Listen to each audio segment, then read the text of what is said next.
Okay, so everything that we interpret is decontextualized from high context theory, and everything we do is dependent on various forms of reductionist lines of data and narrative, fully constructed. It's not really high level Quran, high level mind, high level existential context, high level need to act in the world as it is. You have to have all of those dispositions on full on max volume in order to actually begin thinking clearly. This is something that just never happens in these cultures.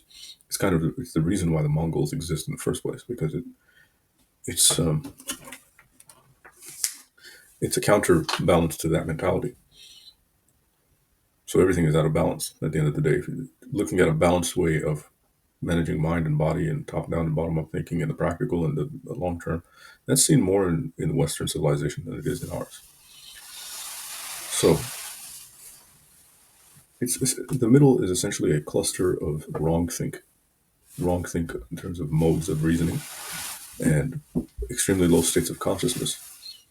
And it seems like over time that this unconscionable condition of the spirit of man is validated through a nomocratic intervention, which acts as a complex mechanism for balancing the cognosphere more broadly.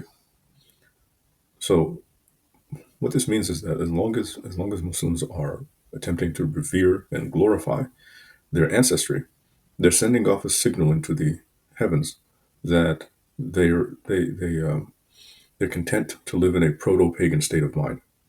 Right? And that's the one thing that you don't want to do. And most of the Quran's criticism of the Israelites, it moves along those lines. Is that here you have a population that is supposed to be in a position of leadership and clarity in terms of humanity, but they become insular, self-affirming, democratic, legalistic, obsessed with gender issues, manipulative of the law, prioritizing the law. And they do all of these things, and the Quran is essentially a critique of all of that. And every single one of those features exists in us very, very clearly. So it's reasonable to assume that exactly the same critiques fall upon us, perhaps with slightly less intensity. That's all, just slightly less intensity. So when you look around and you see academic Muslims trying to, revive the past and revive tradition and praise their ancestors, they're not really engaging in problem solving, and they're not pushing the parameters of thought into max volume where it really matters. Right? They're doing it exactly in all the places where it shouldn't be happening. And all that leads to is a continual fixation on more and more detail and more accuracy that blurs the bigger picture. This is a condition of mind that is well known across many disciplines. The other thing to be said here is it's much more reasonable to expect that patterns that are there in historical are going to repeat, and that's what the hadith tells us. And from a broader metaphysical perspective, once you understand the underlying principles of cognitive unfolding and world formation, in other words, the principles of inversion, of paradox, of alternation, of perspective formation, and the illusions therein, and all the indications that the Quranic metaphysics gives for these realities, it's much more reasonable to assume that the unfolding of post-prophetic history is along what I call the laws of mind, the laws of mind. And when we look closely, we find that this is a very strong fit. And when you add on top of that indications from the 18th wall, you get a pretty airtight argument for what's going on and why it's happening. And I think consequently what it is we need to be doing in order to solve the problem.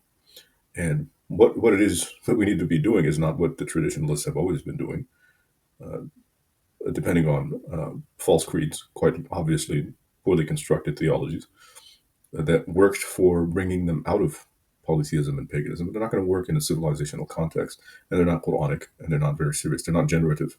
They're not. They don't transform into massive, ambitious projects. They transform into petty, punitive argument and judgment, and basically facilitate the EBP problem.